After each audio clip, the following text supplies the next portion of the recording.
Baik, tapi kalau kita lihat dampaknya terhadap perekonomian negeri Paman Sam sendiri seperti apa? Mengingatkan kondisi ini juga berdasarkan kondisi domestik di Amerika Serikat begitu, sehingga The Fed memutuskan untuk menahan suku bunga acuan mereka begitu, Pak Rian. Jadi memang mungkin The Fed sepertinya outlook-nya begini. Hmm, Dan ini juga waktu itu diyakini oleh ketua IMF yaitu Ibu Georgina Kristalina yang menyatakan bahwa efek daripada kebijakan tarif resiprokalitas oleh Donald Trump, kemudian adanya eskalasi peningkatan risiko geopolitik iya. itu akan mendorong lonjakan harga. Ya, Hmm, kenaikan harga barang. Nah, kenaikan harga barang itu adalah cerminan daripada potensi peluang kenaikan inflasi. ya. Nah, inilah sepertinya yang di-capture oleh mayoritas pejabat The Fed bahwa going forward inflasi di Amerika akan sulit mencapai sasaran targetnya Hmm, yang berkisar 2%. Yang kedua, yang kedua bahwa The Fed itu bertugas atau tupoksinya adalah menjaga bagaimana kestabilan harga, tapi juga bisa menopang ya apa namanya serapan tenaga kerja. Nah, pilihan yang terbaik yang tersedia kemarin itu adalah dengan menahan suku bunga acuan Fed Fund Rate agar supaya agar supaya situasi dan kondisi kedepannya tuh kalau terjadi betul kenaikan inflasi di Amerika itu sudah apa ya tadi sudah factor in atau sudah price in itu pilihan oke. dilematik yang harus diambil oleh The Fed. Nah, itu Ya. gambarannya. Nah, Tet- kemudian dari sisi luar, artinya dari luar, tentu pengambilan kebijakan The Fed itu akan menjadi salah satu referensi ya Ya. bagi para pengambil kebijakan di bank-bank sentral negara lain. Hmm, Nah, uniknya kemarin Bank Indonesia sudah rapat duluan sekitar tanggal 17 Juli seingat saya ya. dan kita tahu BI secara taktikal itu Hmm, menurunkan BI rate sebesar 25 basis point menjadi 5,25%. Apa relasi antara BI rate dengan Fed Fund Rate? Bahwa pengambilan kebijakan oleh BI itu betul-betul istilahnya apa ya? Tidak semata-mata hanya menggantungkan arah kebijakan Fed Fund Rate. Banyak pertimbangan atau variabel yang di-capture oleh Bank Indonesia untuk bagaimana pengambilan kebijakan itu betul-betul apa namanya tepat ya, tepat arah, tepat sasaran dan juga tepat waktu.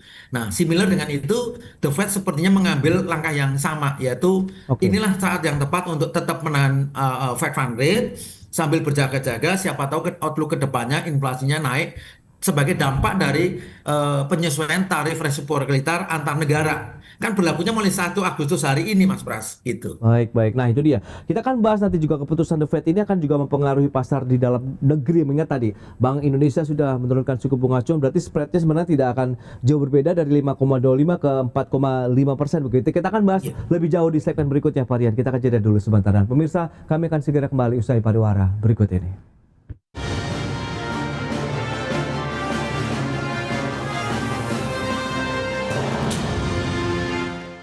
Ya, terima kasih Anda masih bergabung bersama kami dalam Market Review pemirsa, dan berikut ini kembali kami sampaikan data untuk Anda. Kita akan cermati bersama seperti apa sih pergerakan dari Fed Fund Rates begitu ya, dari Desember 2024 sampai dengan Juli 2025 yang baru saja diumumkan bahwa memang Bank Sentral Amerika Serikat mempertahankan suku bunga acuannya.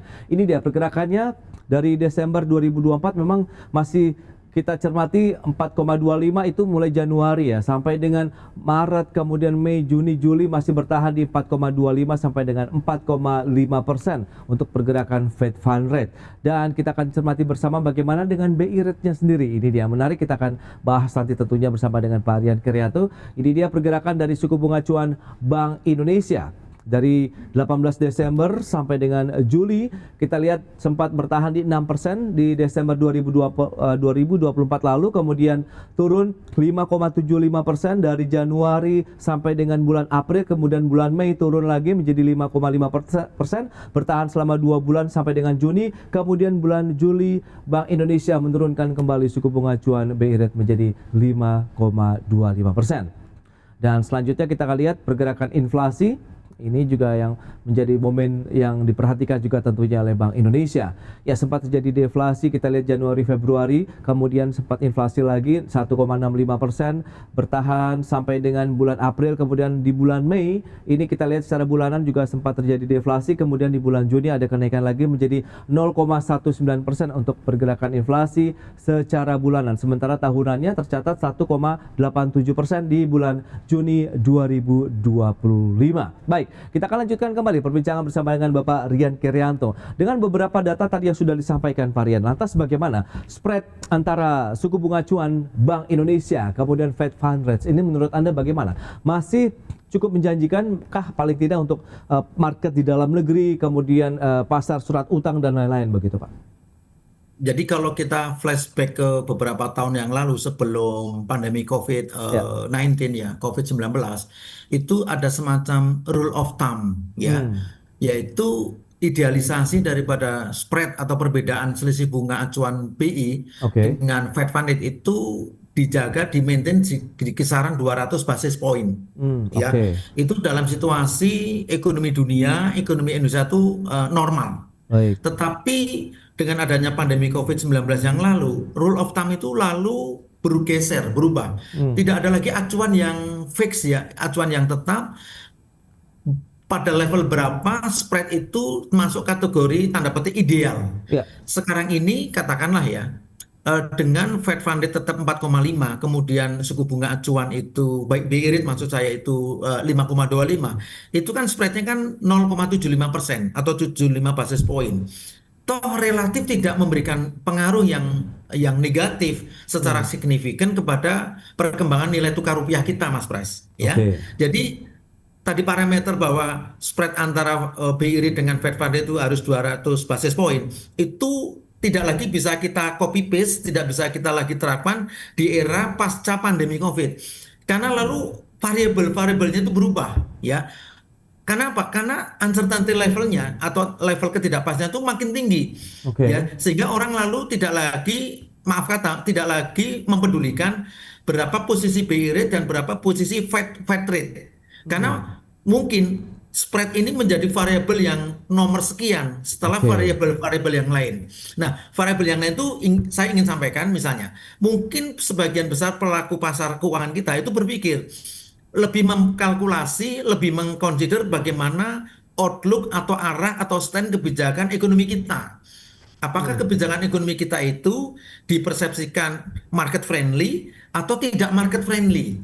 oke. Itu sepertinya lebih dominan belakangan ini setelah pasca COVID ya. Itu menjadi pertimbangan utama untuk mereka mengambil keputusan investasi, baik di capital market kita maupun di money market kita. Itu terlihat sekali Mas Pras, ketika kebijakan kenaikan tarif resiprokalitas itu dikeluarkan Donald Trump pada tanggal 2 April yang lalu, itu tepat dengan hari kebebasan atau Liberation Day, itu transmisi ke sektor keuangan kita kelihatan banget. Di mana waktu itu rupiah kita betul-betul tertekan. Yang kedua, bursa saham kita juga mengalami koreksi yang tajam. Nah, Oke. itulah respon spontan dari pelaku pasar karena ketika itu kita dipanis kenaikan tarif resiprokalitas kita itu sebesar 32%. Kemudian Hmm, kita lakukan perundingan ulang dan bersyukurlah pada beberapa hari lalu sudah keputusan final kita kena cas 19% ya. oke. Ditambah biaya masuk barang-barang pertanian Amerika ke pasar Indonesia itu 0%. Oke. Kemudian kita wajib membeli pesawat Boeing buatan Amerika kurang lebih 50 unit plus apa namanya kita juga akan membeli migas dari Amerika. Itu deal yang terjadi. Hmm, Nah, cepat atau lambat dengan deal ini memberikan kepastian ya. Artinya kita tidak terombang-ambing. Maka kita bisa lihat setelah keputusan kenaikan tarif 19% itu perkembangan di bursa saham kita, perkembangan di money market kita itu relatif ya. Relatif udah mulai tenang.